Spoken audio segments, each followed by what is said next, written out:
Cover tayo sa lahat ng serbisyo, lalo na kung tayo ay magkakaroon ng problema. So ngayon, mula sa kanyang, from the horse's mouth, kailangang marinig natin ano na ba ang silbi ng OWA, ng administration ito sa mga OFWs na siya yung pinagkatiwalaan natin sa pera, sa contribution nating $25 na umaabot na sa 12 bilyong piso. Ngayon, kahit ticket ay hindi tayo mabibigyan. So, siguro para magbigayan daw, di ba sabi? Magbigayan, pakinggan natin. Wala pa. Hindi totoo yung starter kit. Mga kasama kami, magandang hapon sa inyo lahat. Wala po magandang. Naririnig ba niyo ako?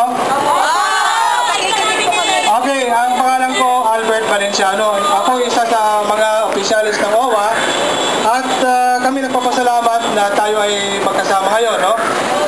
Nagkaroon tayo ng pulong nung Miyerkules, di ba? Lahat po kayo nagpunta rin dito at nakausap ninyo, ilan sa inyo, mga 5 sa inyo, nakausap na kami administrator. Okay,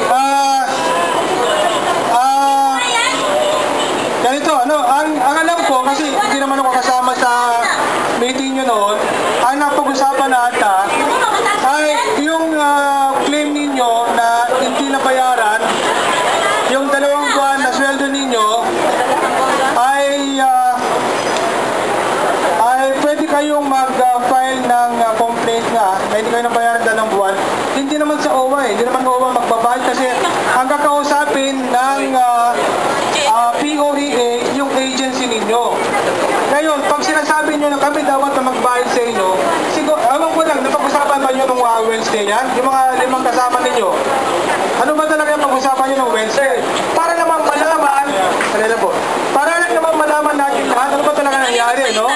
Hindi makakapunta dito yung administrator natin kasi may